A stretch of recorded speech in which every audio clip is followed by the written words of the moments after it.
We will say good morning and good afternoon to you. I know we have people on the West Coast as well as the East Coast, so it's a good morning and a good afternoon, and welcome to the Center for Contemporary Mysticism in Philadelphia. It's a joy to have you all together with us. I know I miss our center family throughout the month when we're not gathered, and it's always a joy to come back together. I was recently thinking how the pandemic, with all of its difficulties and struggles, there are still blessings hiding in different parts of our life. And one of the blessings is that without us going to more and more of our online meetings and use of Zoom, we would not have gotten acquainted with you and have you on board with us. So that is a real blessing. And I think there are blessings all through life if we look for them. And in fact, you are one of those blessings. So thank you for being here. We like to welcome our longtime members and friends, but especially our new friends who have found us through the internet or social media. I know every week or every month we hear from somebody who has all of a sudden discovered us, and it's a joy to have you as a part of our Center family.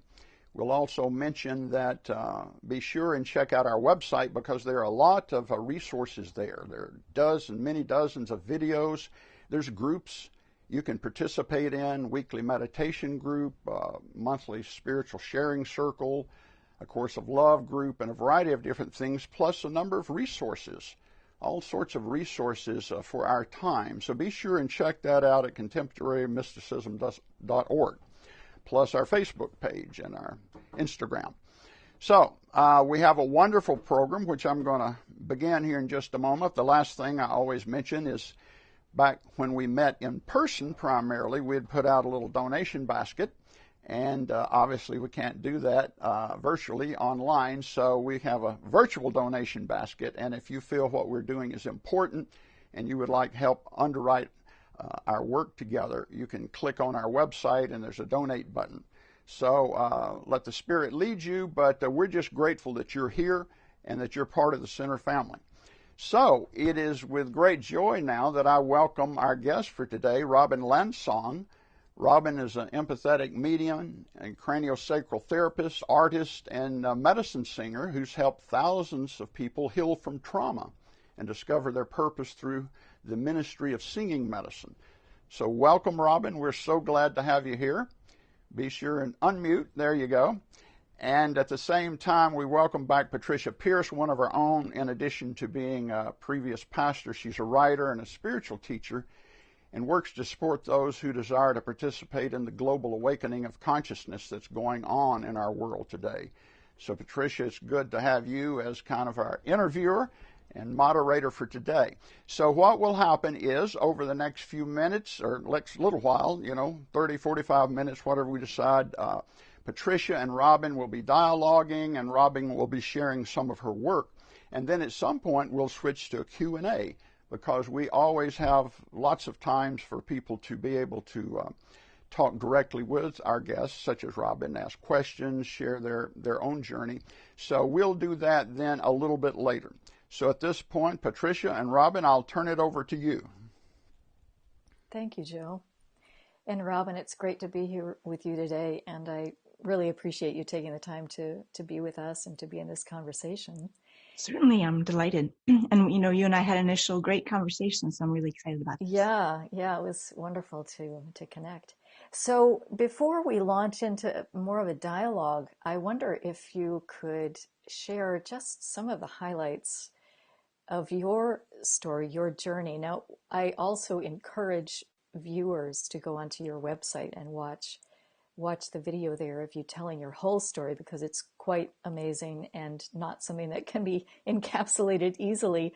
But maybe we can get sort of the Reader's Digest version, sort of the condensed version. Mm-hmm, certainly. And so exactly with that, I'll go ahead and not share a lot of the context, but I'll share more about the near-death experiences. So if there remains a lot of questions in the context, we can address some of that in the question and answer. Great. So I was 8 years old, and I was actually growing up on the East Coast. And I was in a family that, there'd been generational disruption in terms of people all mammals are designed to care for their young. And so when there's generational disruption, whether it's been war or, all the different abuse things that can happen generationally, then parents don't necessarily care for their children in the ways they're needed. So that's what I was growing up in. And so I was spotted by one of the people kind of in my neighborhood as an unprotected child, and he chose to abduct me. So it's 1977, post-Vietnam War, not a time period where even child protective services had been developed in many states. And so he abducted me after school and took me out of the country. He drugged me, so I don't remember the flight, but child trafficking is still a problem, even with all our technology. So in 1977, it was disturbingly easy to take a child out of the country. So he took me to the Rhodesian War that had been active for many years, and it was actually the very height of that war. And being an abused child, I was unfortunately, but maybe fortunately, already skilled at surviving mentally ill adults. And so I was very good at coping. I was very good at strategizing. I was very good at, being quiet when I needed to be quiet. But he was a new kind of mental illness. And I knew that not only was my physical life in danger, but even my soul was in danger with how misaligned and off-center he was. So again, I'll kind of abbreviate all of that part. He abandoned me. He left me at a market and went on and did his military thing. What I've been able to put together is he probably did like about 5 to 7 days of training and then had no use for me anymore. So he just literally kind of handed me over to another man. I don't know the arrangements there, and then left. And so it was at that moment that I realized that I was in Africa and that I had to somehow figure out how to make it on my own in this place. The man who I had been given over to, he also abandoned me out in the bush, and I was picked up by soldiers. I didn't understand then that my chances of surviving in the bush in 1977 in Rhodesia were really next to nothing. And so, by the grace of the divine, one of the soldiers saw my humanity and basically fought his other colleagues, his peers, and saved my life. And he took me to a village, dropped me off, who he thought might be sympathetic to a white child. They took me in, saved my life, and basically started caring for me, which was an incredible risk for them to be seen with a white child. They could have been accused by the white government of abducting me.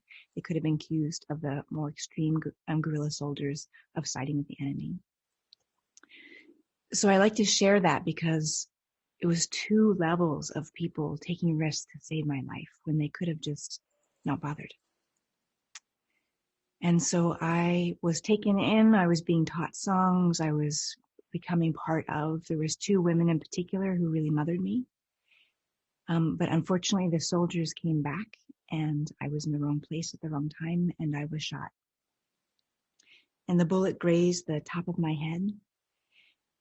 And I rose up above my body. And when I was looking down on my body, I thought, if my life force, I was watching my life force move in and out of my body, if that doesn't go back in and land, then this is done. And there's nothing I can do but watch. And so what happened next was my life force, my perspective, my view from above, all went through, right through the front of my heart, out the back of my heart. And I went on a journey to another realm. And in that place, I was greeted. I was greeted by 2 women. They were 2 Black women, and they were like sisters. And I knew I could go with them into this golden glowing sphere, and I would be so deeply restored that all my injuries, all the insults that had happened in my 8 years so far would be beyond healed, that there was enough in that golden glowing sphere to heal everyone and it would never be depleted. And it was an endless source of love and nourishment. But I thought, oh, I want to tell my newfound family about this. And so instead of going into the golden sphere, which would have been the easy path, I went searching for my African family. And I think I had more to work out around that. And so I met many beings along the way who continued to help me in what I had to heal from this lifetime and accepting. And one of those beings was, I call him the man in the field.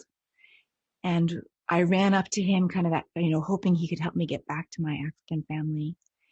And when I was in his presence, I could not remember any reason I would feel disturbance. And he had a beard and a robe with long sleeves, kind of a felted robe, and he had a sheep herder's staff. And his face kept changing. And because I wanted to figure out, like, who is he? And his face changed to the people of my village that I loved. And my heart bloomed open wide. And I thought, oh, I have so much love for the people of my village. And the face changed again to someone I didn't know. And my heart stayed just as wide open. And I thought, I'm more capable of love than I thought. And his face changed to a lion. And his face changed to a girl. And his face changed back to that original face of the man with the beard. And he leaned his forehead against mine. And when he did that, I could see as he sees. And what I saw was a field of gems and a giant, beautiful, iridescent spiderweb. And it was like each of those gems was a living being. So a frog, a mountain, a tree, a person. And I realized we can strengthen our living lines of connection with our love and our focus. And that we are all gems in this huge, beautiful matrix. And we're strengthening our connections and we're moving away from some. But it was this great organized field. And I realized that I was a gem in that living matrix. And so he stood up and I could see into his face again. And in that moment, my trust in him was absolute. And kind of telepathically, without needing words, I said, where are we going next? And I just kind of got this, we're going home to original source. And so I just leaned my being into his being. And we traveled through a tunnel and we came out and we were above my body. And so my African, the woman who had adopted me as her own, had found my body. She'd pulled my limp body up in her lap and she was stopping the blood flow. And we were looking down from above and I thought, I want to comfort her. I want to tell her I'm just fine. I'm totally held. All these beings are taking care of me. I'm not suffering at all. I'm no longer in pain. And I want her to understand how held I am. And she was wailing. She was wailing up into the sky. And I thought, oh, I want to send some of these beings to comfort her. And so I turned from looking at that scene, left that scene, and I rose up above and I continued on in my journey. And I could hear a little bit still as I was journeying that she was changing her wailing into singing. And so I went on to meet beings that purified me more of any of the trauma in this lifetime so that I could remember my original source and that I was going home to what I call the great heart, where I was sung into being from this great heart by the original seed syllable that was me. And so I kept passing through veils and the light and the brilliance and the purification was becoming even stronger. And if I wanted to experience something, I just had to desire it. And then I would know the other beings. We would pass through each other. So there was no separation. There was no gap. There was connection to whatever I wanted to be connected to. But as I continued on to going home to the Great Heart, I began to hear that my Mama Yetan had changed her wailing and to singing. And then I perceived that she called on the ancestors in the land to find me where I was, and that they had joined in on her song, and it had become so powerful that it was reaching me even through all the veils that had closed between where I was and this realm. And I stopped to listen. And when I heard the ancestors' song, I remembered I hadn't done my purpose yet, which was to sing to people to help restore them, as she had done for me when I just first arrived to the village. And so I had a choice. I could keep going on to my original source, be free of pain, be totally welcomed home, or I could come back to live my purpose and sing the medicine songs, be part of the medicine choir, and that there's so many of us here who are medicine singers in our whole variety of ways. And so I chose to come back. And when I did, and I turned back to this realm, to the land of the living, I quickly started moving back. And before I made it to the final veil, there was one more being that two more beings that I met. One, and it was an animal, and I could see the kind of cat eyes, and it was a cougar. And she was showing me that we have this whole repertoire of art for you to draw, to help people remember what they're originally made of. And when you are well, when you are safe, we will give you image after image to draw so that you can help people remember what the other side is about. So they can remember they're not just their problems, they're not just their struggles, but that they're made from original source. And to remember that home is loving. And so I left that knowing that message deep inside me. I met one more being, and to me, she was the grandmother of all of us, the grandmother of all races. And her skin was brown and her eyes were all colors. And she sang inside me as if I was a cathedral and she was singing a sacred song. And she was saying to me, when you go back, it will be incredibly difficult and you will have more loss and more hurt. But I want you to always remember you belong to original source. And that the challenge is for you just to remember that while you're having your human experience. And so with that, I came back to my body, and it was pain again. And I really questioned my choice to come back. And the people of my village took care of me. And I knew I was going to be okay when they sang a song to get the hatred from the bullet off my head, so that I wouldn't be confused and go through life thinking that hatred was mine. And so what happened next, about 2 days later, is that the soldiers came back again and attacked the whole village. And I may be one of the few survivors. I have not met anybody else yet who is also a survivor of that massacre. I did have, as I was escaping, I collapsed and had a whole nother death experience that was very, very different. I believe I met Shiva, and he was speaking to me that destruction, being completely broken apart, makes available the ingredients for new creation. And so what he was saying to me is, even though you have lost everyone you love, even though it is total decimation right now, it breaks open the ingredients for something new to happen. And that you can't see that right now in your human perspective, but someday this will come full circle and make sense and be meaningful, even though it feels totally meaningless right now. He returned me to my body. He helped me physically get further from the others because, of course, it's Zimbabwe. So wild animals were going to come by nightfall. And so I made it to the well by morning, and another woman found me, took me back. Her name is Mia Lucy, and I have gone back and reunited with her granddaughter, Mayamo. And we had an extraordinary reunion, and that's actually on the video that you were speaking of, my longer video. And so from there, I was sent. They kind of contacted the closest white family and said, "We found this white child. What do we do with her?"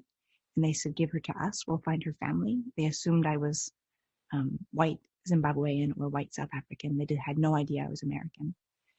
From there, I was hospitalized. And from there, they finally figured out where I was from. And I was actually brought back to the Philadelphia airport. So that is the nutshell version. And I will add, because a lot of people ask, because my family was so misaligned and so confused, my family never asked me what happened. They pretended I had never even been abducted. When I tried to speak of it, my mother slapped me, which I had a brain injury. I was very traumatized already, so I followed my instructions and I never spoke of it until I left home at 19 and started to have all the memories and the physical trauma kind of emerge back up through my nervous system. And then I dove into 15 years of trauma resolution and basically had no contact with my family. So both my parents have crossed over and we never spoke of any of this. I've not spoken of it with my siblings. And I'm not sure I ever will. And that I really focus my healing and sharing this story on people who find it useful and find it beneficial to them. And when I did get to go back, I've been back to Zimbabwe twice. When I reunited with my Amu, the very first thing she did when she was hugging me, she's a very strong woman. She was basically picking me up off the ground, hugging me. And then we had purposely not told anyone where I had been shot. And she bent me forward and checked where my wound had been. And so it was the first validation from another human being I had in my whole life. And, you know, I can't even really find words for how important and meaningful that moment was for me. Yeah, to have someone confirm what you had been through. And Robin, I mean, there's so many places we could go with our conversation because you have been through just so much and so much trauma and so much amazing healing. And I'm wondering, you were warned when you came back that it would be difficult, that there would be more loss, more struggle, more suffering. And your task was to remember that you are not alone, that you are accompanied.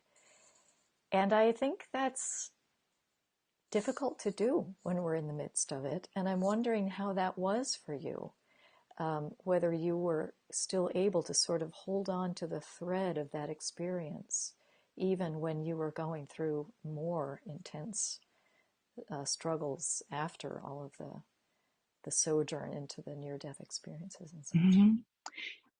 That's a really great question because consciously, no, I wasn't. But I think deep in my core, I still had that support.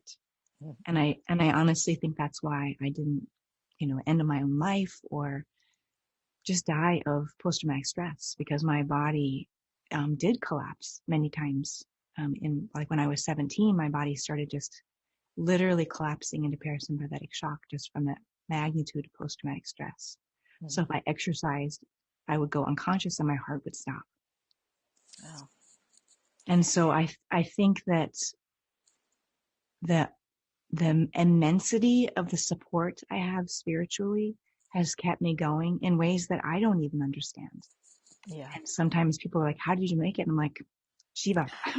Yes. Jesus. I can't take personal credit. Yeah. Yeah. One of the things that you went through this incredibly traumatic, almost, it's surreal what you went through. And you realized in this near-death experience that you had not yet lived your purpose, which was to be a medicine singer.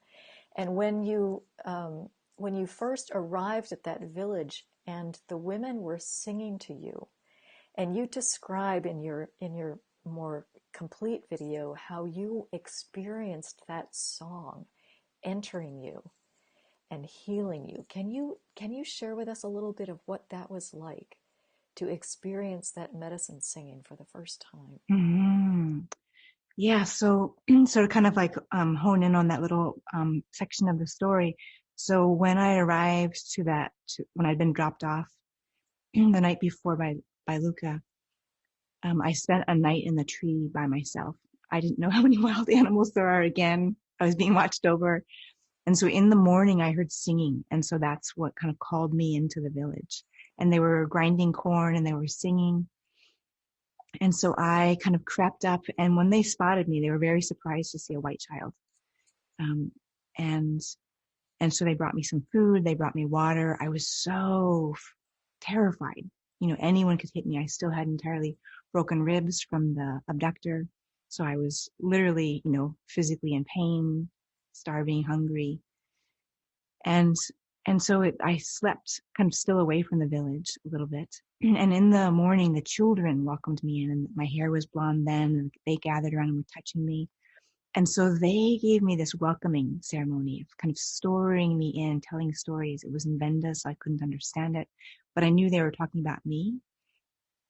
And so then one of the women started singing. She sat down on a log and started singing, called me over and calling me over.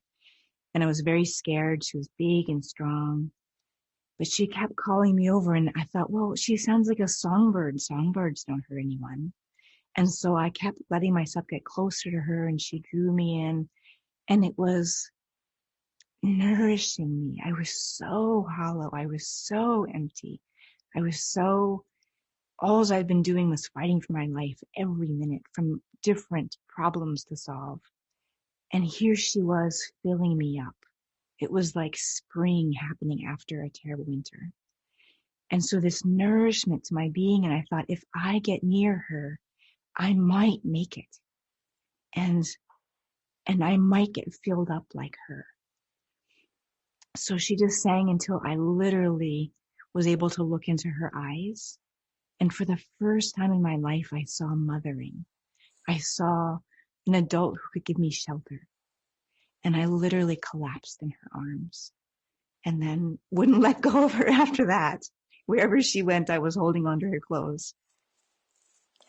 And you said that it was when you yourself started to sing that they knew that you were well. Mm-hmm. That was their signal that that you were recovered from. I take it from this initial injury of the broken ribs and everything. Right, For right. them, it was once she starts to sing, then she's well. Mm-hmm. And this whole role of the medicine song and the role that plays in our wellness, and it's something that is not really part of our culture. So I can see how it would just you were exposed to something that you would not have encountered necessarily in this country, Mm-hmm. and that you And were yeah, and so you're referring to the part about before I was shot, I was with them yes, for, as best I can put together, about 3 weeks, yeah, maybe a little longer. And so the two women that mothered me took me to the creek and took off my clothes, and there's very sticky clay in that creek. And so they covered all my bruise with this sticky clay. And then they sang to me again to get the hatred that his assault had done. The abductor had kicked my ribs. And they were singing to get that hatred out of me again, so I wouldn't go through life confused that was my hatred. And so they sang, and it was like loving and fierce and like a volcano. And then they were like, okay, now you sing back to us. And it was like, I'm tiny, you're huge. And so I just pretended I was them. And when I could sing with my full voice, which, was difficult because I had, many broken ribs. But then they were like nodded to each other, like, okay, she's going to be all right. She's going to be okay. She can sing. yeah, yeah. So you mentioned that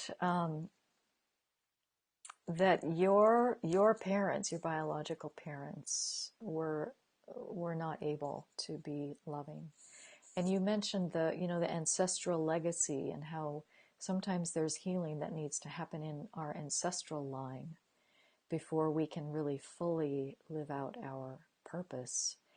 Can you say more about, as you've worked with people around that very issue and ancestral healing, and how you have seen how that can free people up, and also how do we heal the ancestors?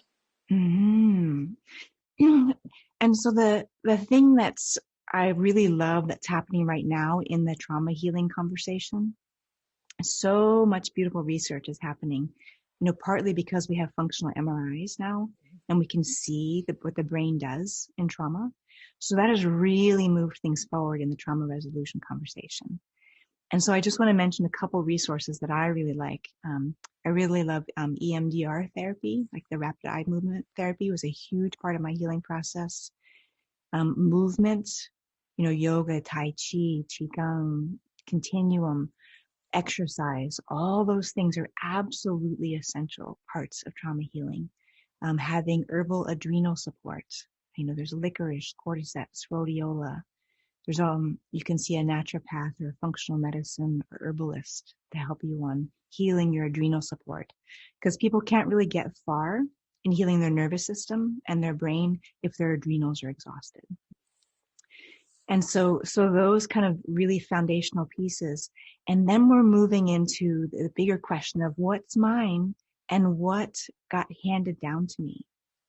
And we're now beginning to have the courage to ask the questions, not only about child abuse, but then generational trauma. And so this is where we're really going to get to this deeper healing. Because sometimes when I work with people, we're working on their abandonment, their neglect, but we're only going to get so far if we're not looking at what happened, in World War II. And if we're not looking at what happened in, Russian history.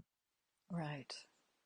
And I am astounded how much it goes back to, 2-3 generations ago, country conflict and what happened to people in war.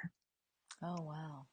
And, especially, of course, when I work with, the children of Holocaust survivors. Yeah. All kinds of research shows that the children of the Holocaust survivors and then the grandchildren have all kinds of, they're much more prone to autoimmune disease and all kinds of health problems. Yeah, there's that whole epigenetic factor where it actually gets passed down. And so do you feel as though, so when you're, for example, doing medicine singing for someone, well, before I ask that, I have another question just for your own personal experience. When you are giving medicine singing to someone, when you're sort of allowing that to flow through you, what is that experience like for you?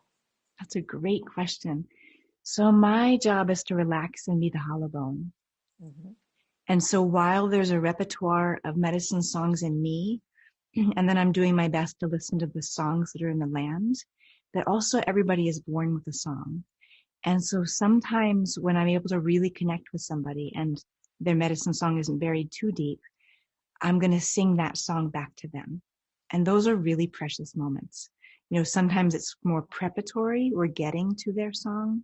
But, if I worked with somebody for a little bit or they've already done a lot of their personal work, then I can hear that song and it inspires and moves me. So I'm relaxing. I'm keeping my mouth open. I'm breathing deeply, and the medicine just comes through me. And so it's not about my personality. It's not about, I can be having a bad day, but the medicine singing is about what's needed for that person today. And so, and going back to your question too about the ancestral healing. So the medicine singing really cuts beyond the psychology, beyond the story. And if I can sing to someone's great grandmother who lost their children from war, there's this soothing, this nurturing, again, what my African mother did for me, that can happen, that then that moves forward. And what I want to say too is that ancestral healing is, it needs to be done very carefully, and it needs to be done very thoughtfully, because we don't want to just all of a sudden assume we're going to get just the good stuff. And I really like Daniel Fior. He has a program, and one of the things he says is we're downstream generationally, and so for us to do the work is sort of like like trying to paint with, paint above you, like stuff's going to fall down on you. And so what his program suggests is we go back, we meditate, we do shamanic journey, whatever method, and we ask the well ancestors before the disturbance, before the trauma, before the war, we ask them to help these generations. So we don't try to go heal them. We ask the well ancestors to heal the disruption in the generations. Oh, that's beautiful. And that we step back and we watch with protection and boundaries, and we don't get involved. Yeah. So that we're not getting overwhelmed or getting physically sick. Wow. Wow. And so again, kind of my part that I add is, I just go in, I ask those ancestors, can you direct my singing to where it's needed? Ah, yeah. So you actually sort of answered the question that I was going to ask before I asked the last one, which is when you are singing, you're not only singing for the person that you're with, but you may be singing for one of their ancestors. And what you're saying, I think now, is that medicine singing that you're offering to that ancestor is informed by and how shall I say, it comes from the wellspring of a previous ancestor who is, do I understand correctly? And the lands and the land, yeah. Yeah, so say more about the land. So your last name now, you've changed your last name. It's Landsong. And say more about that, because I think especially people in the US are I think we're a fairly displaced people, that we are not necessarily connected deeply with the land because we've been, first of all, most of us, other than indigenous folks, have come here as immigrants. We move a lot. We're a very mobile society. So say more about the land song and the song of the land and how that touches each of us, no matter where we are. Mm-hmm. And so when I was in the crisis part of my healing, I was 20 years old. I was almost 21. And so I had gone through inpatient trauma treatment units. I got out of that and I came out to the West Coast. I went to Seattle because I knew it would have a lot of resources. I was living in a women's shelter and I was exhausted. I was going to therapy 3 times a week and I was just pouring out all this trauma. And so I did prayer. Tell me my new name, because I'm not going to keep my family name. And so every night I would just cry, in my room in the women's shelter, and I would just say, tell me my new name. And then I would just write down everything I got. And I couldn't, nothing really landed. And on the 3rd night, I had an image, and it was a council of elders. And the council as a collective said, your name is Landsong. And I wrote it down and I said, boom, got it. Thank you. Don't know what it means.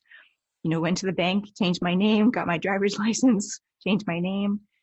And then it took me years to understand what that meant. It was actually when I was, I think about 38, when I graduated from massage school, and I was more through what I call the gritty years of my trauma recovery. And as I was graduating from massage school and we were making our business plan, and I was in my mind, what I wanted to do was I knew I would sing to people at the end of every session. And I was thinking about I'd like to record that. And all of a sudden I got it. It was Landsong. That's me.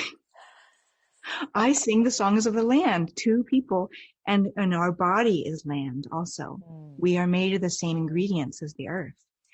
And so it took me 18 years or something to get what that meant. And then I was doing a native ceremony that summer, and one of the Lakota elders said, sometimes we can have a vision and it can take about 18 years to understand it. And I thought, I'm not a late bloomer. I'm right on time. You're right on time. Well, and your given name is Robin, songbird. Robin as a bird that sings. Right. So you're totally now completely aligned with all of your names. Right.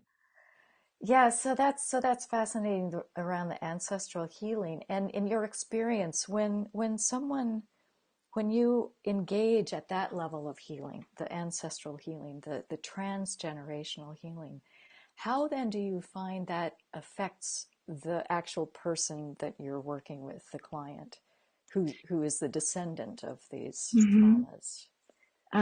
So the biggest thing is it relieves people from thinking it's their personal problem. Mm-hmm. or their personal failing.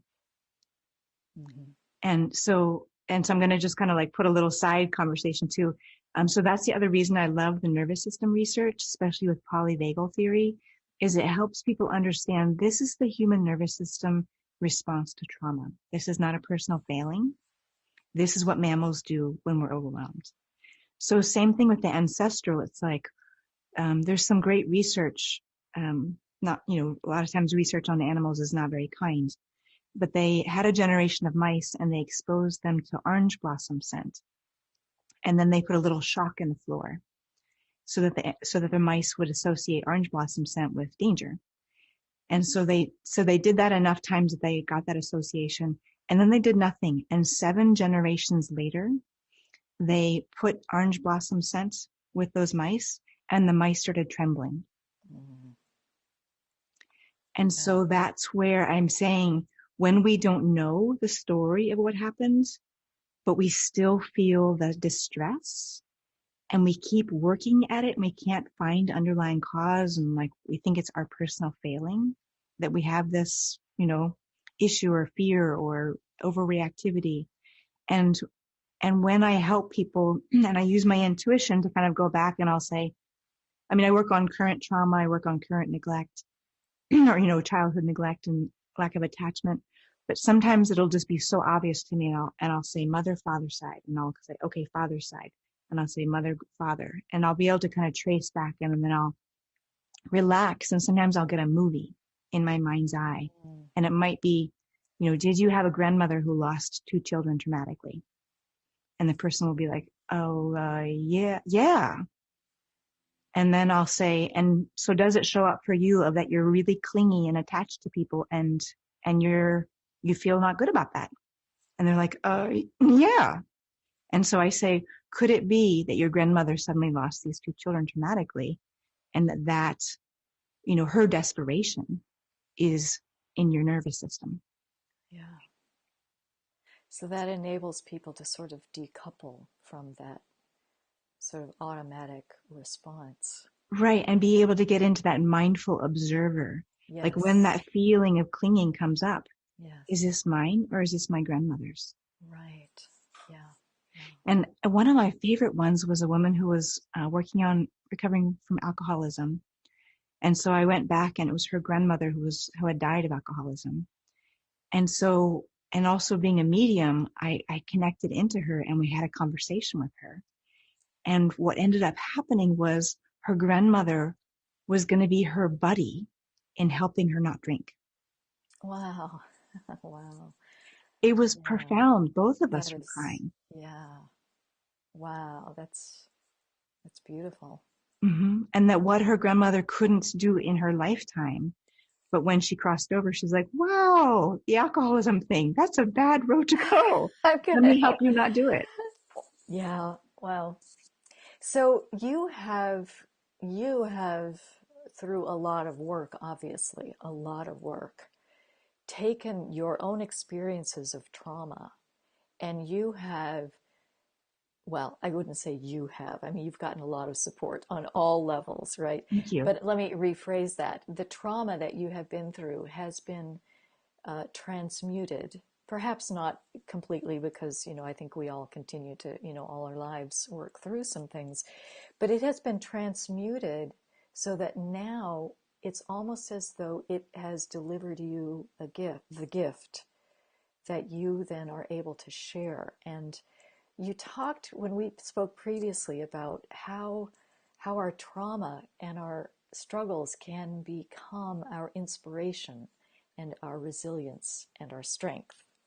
So could you just speak a little bit more to that and how you see that playing out? And I think that also helps us reframe our own thinking around these issues of trauma that maybe we are or our ancestors have experienced. And it's such a big, beautiful, juicy topic. And so one of the key concepts I want to begin with is compassion. And so when I work with people, I'm not coming from a heady textbook trained place. I mean, I've done that too, which is super helpful, but I'm coming from compassion around human suffering. And that I've been there. And somebody said to me early on, because when I first started, I graduated from massage school and started my practice and I started seeing people, and people would sit down in front of me and then they would just look at me and start crying and like open up their whole like childhood abuse story. And I thought, what's happening here? And somebody said they already feel their hurt and their healing in you. They know you've walked. Simultaneously. Yes. And that they know you've walked the road and are continuing, like as you say, continuing walking the road, and that you're coming from experience. And my hope is always that when people see I've done it, they say, I can do it too. Trauma resolution is worth the work. It's worth the hours. It's worth the money poured into paying practitioners to help you. It's worth the, eating a good diet so your brain can function so you can do your work. Because we get so broken open to compassion and human suffering that it's just our mere presence that can help other people. I remember reading a story about somebody who was in the hospital and they couldn't speak because they were so hooked up to machines. And their family would come visit, but then they would just feel their distress and their worry. But every day, one of the cleaning women, once she got off her shift, she would come sit in this person's room, spoke nothing, didn't do anything physical, but would just sit and kind of rest from her day and kind of like transition from her day and just be in her heart presence. And this person reported that was the most healing presence of everybody who came to visit. They certainly appreciated the medical intervention, but it was that woman sitting in her heart. Wow. So often we think we have to do something, right? Right. But she was there being her heart presence. Right. And that the profoundness of compassion is not always doing action. I mean, that's great when, Red Cross can come in and like help people out of the flood, but sometimes it's our prayer, it's our wishing relief of their suffering that is also potent in a different way. Yes. Well, Robin, I know that we want to leave time for our attendees to be able to ask questions. And before we segue, I also want to make sure that people know how they can connect with your work and some of the things that you offer. And first of all, you have an email list and you have a book that you have written that we are going to look forward to, seeing when it's published. So people can sign up for your email list on your website, landsong.com. Right? RobinLandsong.com. Oh, it's robinlandsong.com. And that way they can be apprised of what you're offering and when your book is going to be coming out. And maybe you can just say a little bit more about other services that you offer. Certainly. And so I'll just mention I worked on writing my book for 11 years. So it's been, I had to do the healing as I was writing. So that's why it took 11 years. So don't rush. If you're writing your book, take your time. And so I'm at the point where I just need an agent and a publisher, and then it'll be out to people. And so, yes, my website is robinlandsong.com. And so I offer several things. I have classes. I'm going to also start doing some meditations. So the classes are an easy way to join in. And then I also have small groups. So 5 people from around the world sign up, and I do singing medicine and a drawing. I do intuitive drawings. I'm at my desk where I work, so I tap in and I do intuitive drawings for people that give people kind of a lay of the land. I have piles and piles of these. Oh, and so here's an interesting one. Like this is one where we're really working on birth issues. So I'm also a trained craniopsychotherapist, so that's why I'm so nervous system, brain, organ oriented. So in those 5-person groups, I work with each person for about 10 minutes. And the group connection that happens is really magical, especially when I have people from around the world together. I love doing those groups. So that's at the very top of my website to sign up for that. And then I have my individual sessions. And so part of my goal was to make financial easy entry points also. That's great. Well, I really encourage people to visit your website. It's a beautiful site and all sorts of wonderful things are there that you are up to. And there's also my art is there, Yes. and the turtle blanket Yeah, the and art the is amazing too. lion blanket are there. It's just gorgeous, gorgeous art. So I just really appreciate you being with us today, and we're going to make this transition now, and hopefully also have an opportunity for a couple of people to be sung to, Mm-hmm. right? Yep. So Joe will come back in and facilitate this part of our program. Okay. Well, Robin, thank you so much. That is, words can't describe how powerful that is. But Mm-hmm. I would like to see a short sample of an experience of the medicine singing. So I thought what we might do is ask people if you would like to be one. I have a couple I've picked.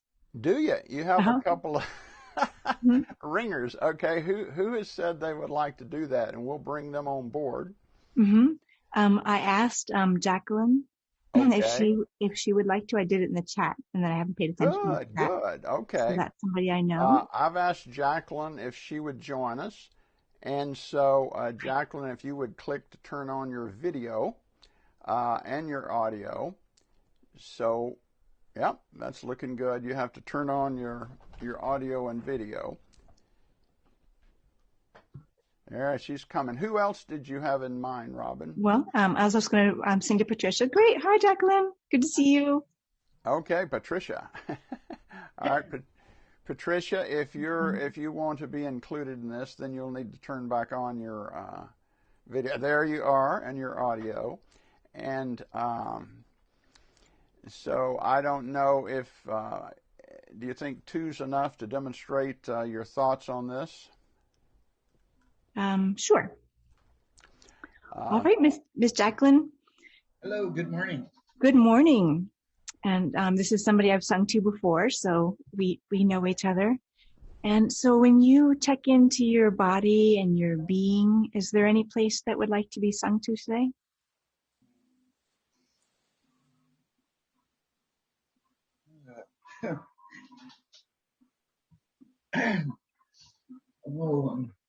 It's hard to put into words. My body.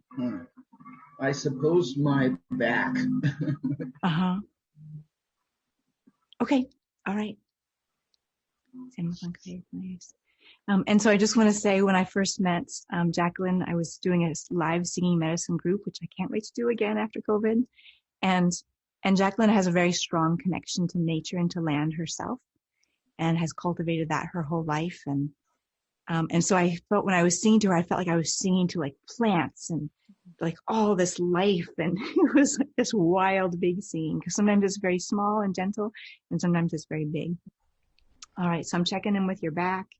You can feel into the inflammation there. Robin, before we began, we had one other person who said they would really like to be included. They had, I think, lost their voice. I just saw that. Oh, yeah.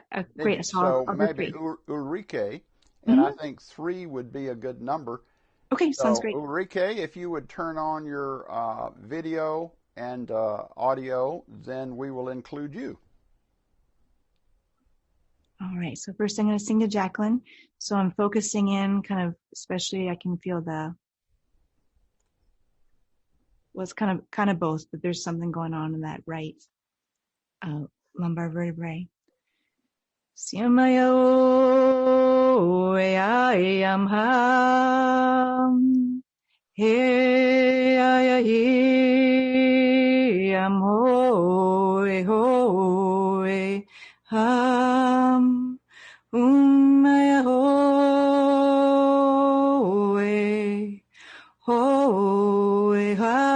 am ho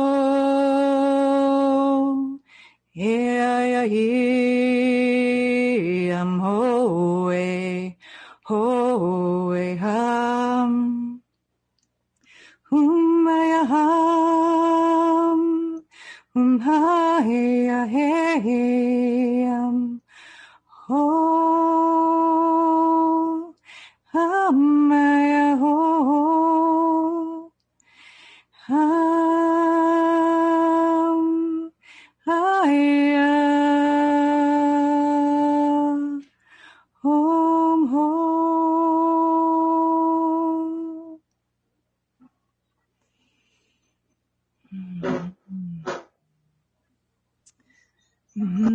So Jacqueline, any sensation, images, colors to let us know about?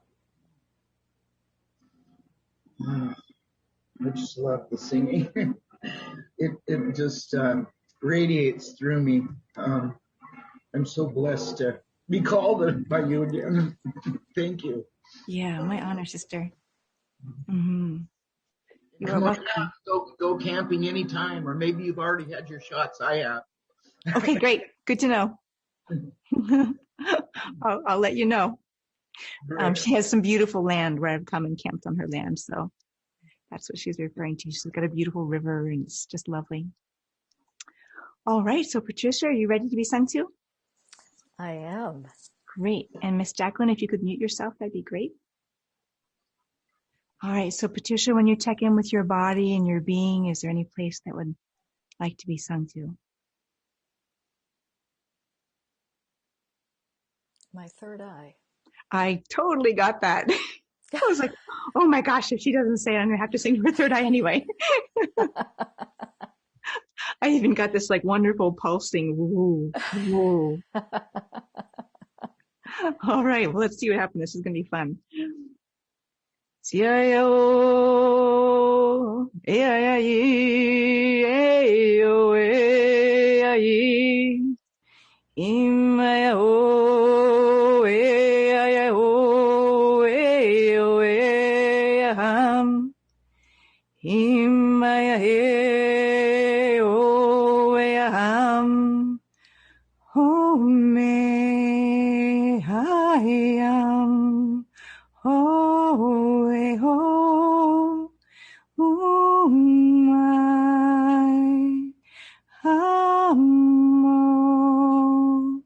hey, I, oh, oh,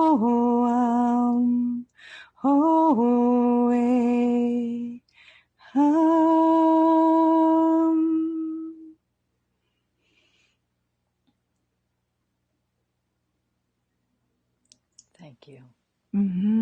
So anything you want to let us know about? Yes, Sensation, images, colors? it felt like something very ancient. And then I had this really interesting experience where it was connecting with my heart. Yes. It was like this ancient connection through the third eye that was connecting with my heart. Mm-hmm. It's wonderful. And that really matches what I got. That like there was that beginning kind of like the deeper song was that remembering the ancient ways. And then it kind of shifted and it was like higher and it was a little awkward for a moment. And it was like, do you remember how to get there? Yes, your heart. Your heart is how you do even more ways of knowing than you have already been doing. And that heart is the foundation. Thank you, Robin. Mm-hmm. Can you see how fun these 5-person I can totally see how fun. Especially like someone from France, someone from Ethiopia, somebody, and it's just like, they're just a great time. All right.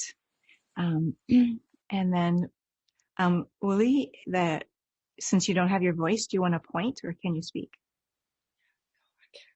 Okay, you can't speak, so you're just going to point. Okay, I can feel that. So let me just check into where that's from. Wow, so it's kind of confusing in terms of why that's happened. Okay, so this is where it's, I don't always need to know, is that I sing and that's our way of knowing. Okay, so I'm just going to pause for a moment and listen because it needs to be something really fresh, some new medicine that you haven't done before.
And since I know that would be taxing, I'm just going to go ahead and report what I got.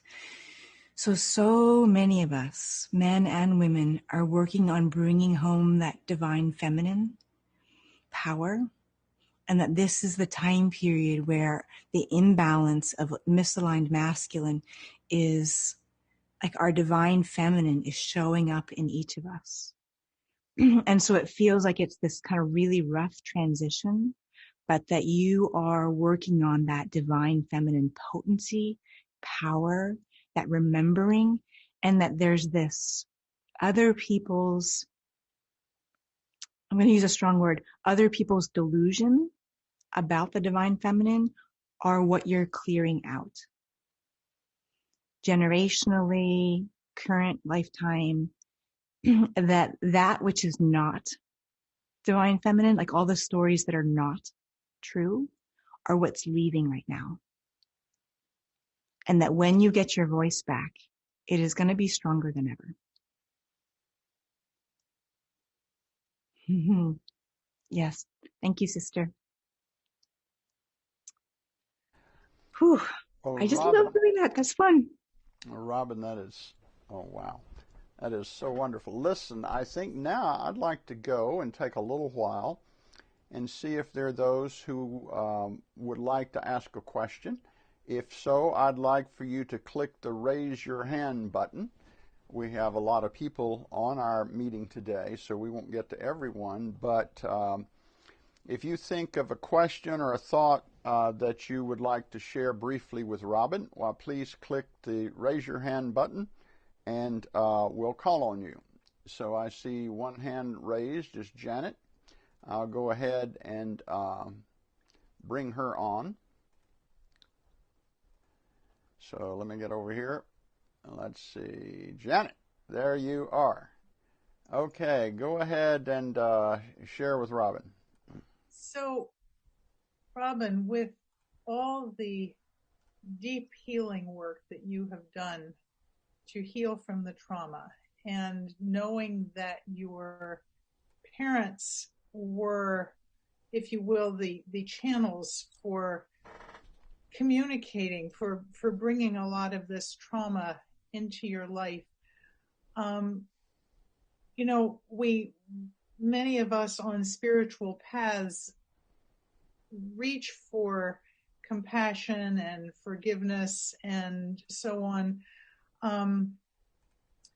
Could you talk a little about where you ended up in terms of your heart sense about your parents and your family? Mm-hmm. Oh, that's a really rich question. I love that question. So it was a really different process of forgiveness for both of them. And so with my dad, it was actually during a Buddhist meditation retreat weekend. And during my Tibetan Buddhist teacher was reading original text in Tibetan and then translating.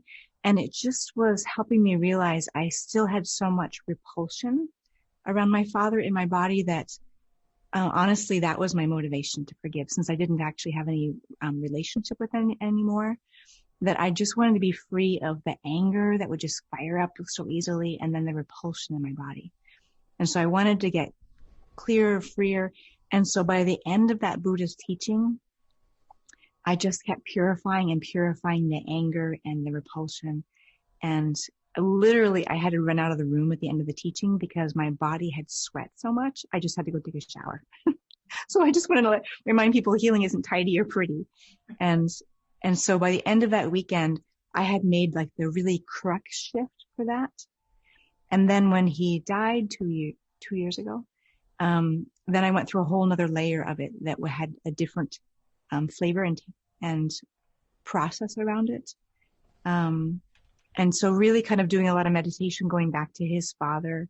When I did ancestral research, that was helpful to just kind of see that two generations back, that one of the women, his great-great-grandmother, had given birth first at 12 years old. And so, that's a lot of disturbance in terms of, starting to have children and babies at 12 years old. So having that bigger context of his father and his life. That was helpful. With my mom, it was more complex. She was more dangerous. And that was very body because, I am female, came from her body. That was very much more like I had to go through 9 menstrual cycles where I just had to work on this forgiveness work for her. And again, it was not condoning her behavior, but seeing her behavior in a context where she had no resources to do her healing work and how directly she passed on, what was unresolved from generations before. And then certainly when she died, 6 years ago, I woke up the next morning and you know how you kind of remember your life when you wake up. And I thought, my mom died yesterday. And I heard this voice say, no, I didn't. And it was the land telling me, I am your original mother. That was your human mother. And she was confused and she didn't know how to bring forward mothering, but I am your original mother. So when I think of mother, I think of the earth. And then certainly my African mother. And the beauty for me, and where I actually consider myself lucky, is because I got true mothering from my African mother, then I knew what mothering was. Therefore, I could see what it wasn't. And that's where a lot of people have to do really complex healing and, maybe in a therapy process of finding out what's parenting supposed to be, what's nurturing, what's attachment, what's being seen. I'm a huge fan of Daniel Siegel, and he talks about having accurate mirroring is how our nervous system develops into confidence, knowing who we are and knowing our discernment from ourselves and our parents. So, it's like an hour-long conversations. Did that get to your question? Yes. Janet? Thank you. Mm-hmm. Yeah, and I think I like to share both of those because they were extremely different paths to forgive both of them. And I think the final piece I'm getting is it's not like, I think sometimes in our reaching for compassion, we can kind of paper over things. Right. And it sounds like you followed the process with great authenticity and didn't force an outcome. Right. And I really appreciate you saying that because people can try to do a spiritual bypass. Yes. And get to compassion and forgiveness before they're ready. And so I think the key is giving yourself permission to not forgive. Mm-hmm. And that's kind of the way of sort of like trying not to meditate, sort of like the way to actually drop in, trying not to have attachment to outcomes. And so like I say in the beginning, I was motivated because I was tired of feeling anger. I wasn't motivated by being a saint. Mm-hmm. Thank you. Mm-hmm. Thank you. Okay, we have a question from Judith. Mm-hmm. Hi, Judith. You would unmute. Hi, thank you. Your voice, when you were singing, I could feel it connecting to different levels. And when you explained it, like the transition and the journey of your voice, and I was wondering, how can I do that for myself? Like, is there a way? Like, I don't have a voice. I don't sing well. I'm not a singer. But is there a way to learn that method of singing, that dance song? So I have a couple answers to that, and I love that question, Judith. It's all about vibration. And so I'm just going to give a specific side. I do have a singing medicine mentorship group, and so that's on my website. I think I need to make a new date for it, because I just had it. So that's there, so you can join in on that. But it's really about vibration. So whether it's drumming, whether it's, going to dancing in community when we can do that again. So it's all about movement and vibration. So whether it's coming from your singing voice, whether you're just humming, whether you're just making animal noises, it doesn't matter. It's about vibration and movement. One of my teachers, James Gordon, from the Center for Mind Body Medicine, when he goes into a place where a whole community has been traumatized, say from an earthquake or war, he doesn't talk to people. He doesn't do psychology. He puts on music and he gets everybody moving and he gets everybody back in vibration. Because what happens in trauma is that we're frozen and we're paralyzed.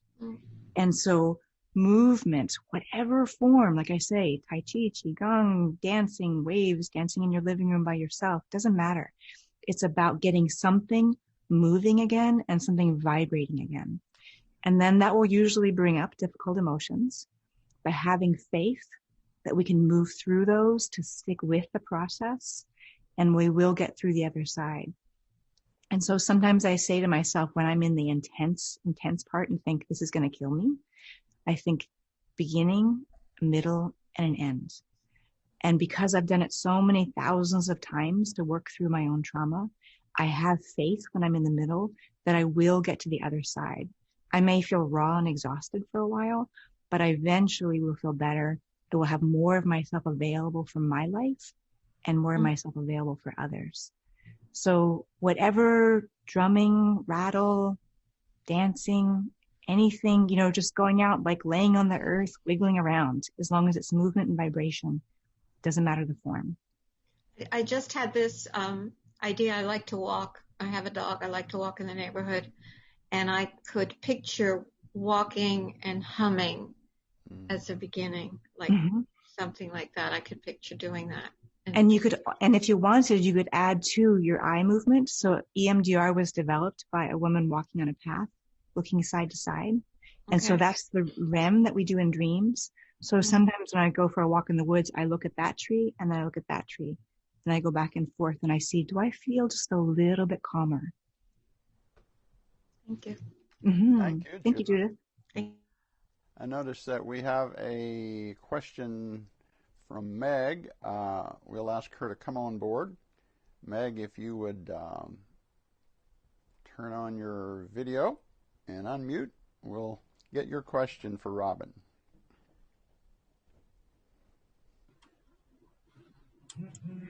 I just wondered how the art fits in to the healing. How you do it with others, or is it just for yourself?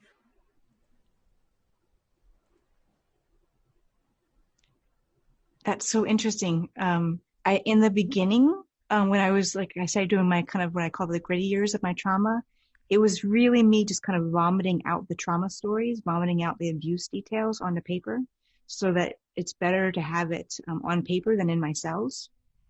So in those years, it was just for me. Some of those images I, will use at some points, but, and I did a lot of art shows in the beginning to kind of validate other trauma survivors.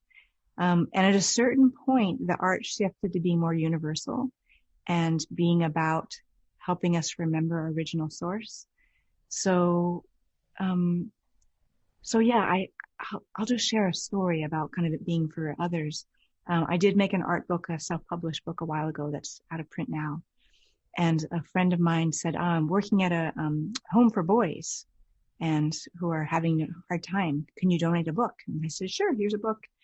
And she said this one boy wouldn't connect to any of the staff, wouldn't connect to any of the boys, but he connected to that book and the art and the images and kind of a very brief version of my story. And then she said, will you come speak to him? And I said, sure. And then she called me back a week later and she said, well, he ran away from the home, but he stole your book and he took it with him. And I thought, thank God. If that's what he stole, fantastic. I'll give you another one.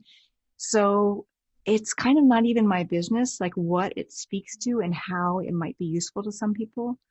One person has tattooed one of my images on her back of her heart to remember to not do drugs.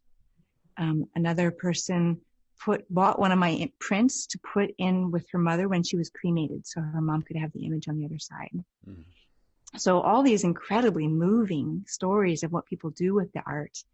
And when I draw, I'm just like the singing medicine. I'm relaxing. I'm being the hollow bone. I'm being the humble hands. It's my job to do the discipline, to spend 13 hours on some of my final drawings.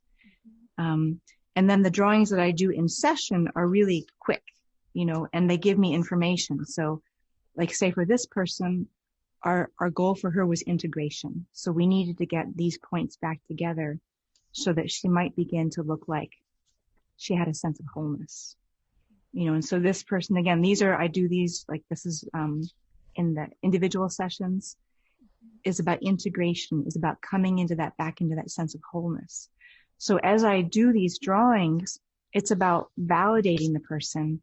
And sometimes I'm amazed. I did one drawing and it was in a group, which is, they're much quicker in the groups. And I held it up and this woman was like about 80 or so. And she just laughed for 5 minutes. Like, it just validated her and resonated with her. She laughed, I laughed, the whole group laughed. We had good laughter medicine. So it's not up to me how the drawing needs to happen or even kind of what the medicine is. It's just my job to surrender, let it come through, and both of us, you know, myself and the person I'm working with, be informed by the symbols that develop. And not everybody's brain works in symbols. Obviously, my brain entirely works in symbols. So it's just another form of communicating, I see you, you're real, you're whole, you matter. And then the blankets. Mm-hmm. Too. Yep. I mean, just an intentional way of bringing all that love, no? Like I think you said on the website, covering yourself with that. Yeah. Yeah. Well, thank you, Meg. That was a great question. Thank you. And I think we do have time maybe for one more question. We have a question from Sherry. So, Sherry, if you will turn on your video and audio, we'll bring you on for your question. Hi, I'm Sherry. Am I next? Yeah, you're up. Right. Okay, great. I have so many questions, but several you've answered. One of the things I was curious about when you talk about the grandmother of all being, I just was intrigued to know more about that. And the other question was, do you ever have triggers come back with your own healing? So twofold question. Okay, so I'll answer the trigger one first. Yes, and my reactivity time is shorter. Good. And so that's the goal of healing. It's not that we don't ever get triggered again. It's that we can name it faster, that it, you know, that this is from the past and not differentiate the past from the present. We can come back to center faster. We can self-regulate better. Again, this is why I love polyvagal theory. Deb Dana is really teaches a lot about self-regulation. So yes, and because I meditate for about half hour to an hour and a half a day, remember to come back to my breath. Remember to come back to, am I breathing in or am I breathing out? So yes, and self-regulation is the key. And then as far as the grandmother of all races, she's so much about helping people remember their original wholeness and about helping people come home to themselves. And that when we have disturbance, when we have trauma, we can sometimes become separated, or an aspect of ourselves can become unavailable or lost. So I'm not a big fan of the term soul retrieval, because I think our souls are fine. We can make it through all kinds of stuff and our soul is fine. It's our vitality, our psychology, our perception of ourselves that can get disembodied, dissociated. And so a lot of what I love to help people with, you know, whether it's through the art, through the seeing, through my intuitive reflection back, through the craniosacral, is helping people bring home lost aspects of themselves so that their organs can function better, so that they have a sense of, I'm here, I'm real. And that's kind of one of the things I'm able to perceive is, you know, where is that lost aspect of self? And how can we prepare to welcome that part home? Yeah.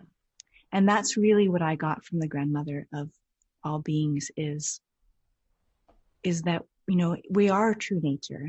I'm Buddhist, and so I believe our true nature is fine. It's just about getting rid of the things that are confusing us between directly experiencing that true nature on a regular basis. We all forget. We all get off track. Yeah. It's just about how easily, how quickly can we come back to remembering.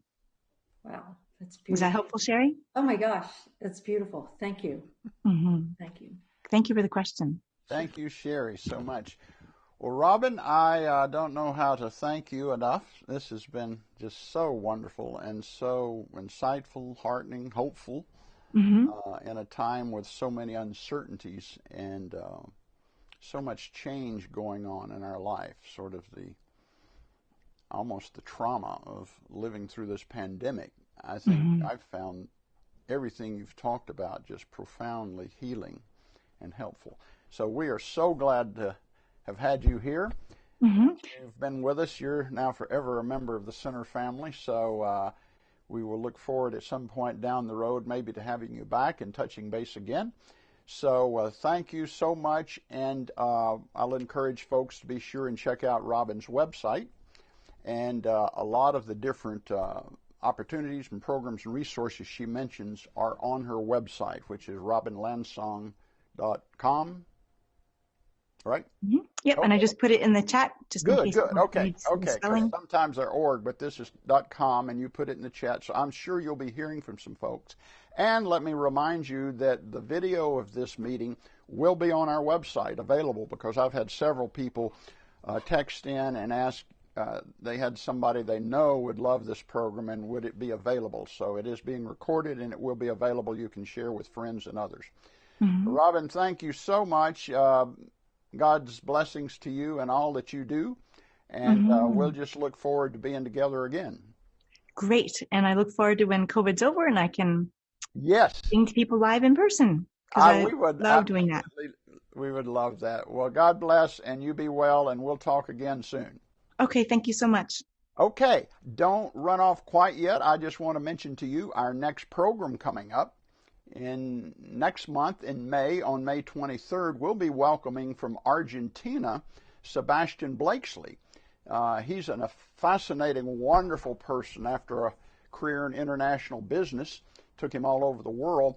He came back home to Argentina, discovered and fell in love with a course of love, as many of you know, and of whom you're students, and has become, he started a foundation that really is for the purpose of promoting a course of love throughout Latin America and the Spanish-speaking world.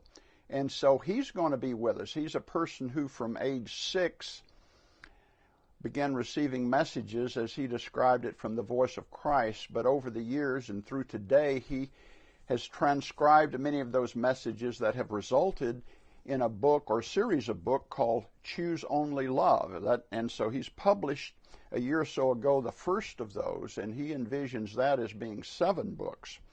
So you can read more about Sebastian and his fascinating journey and life story on our website, which is contemporarymysticism.org. So be sure and do that, and mark your calendar for May 23rd on a Sunday afternoon, when we will have him with us as our guest.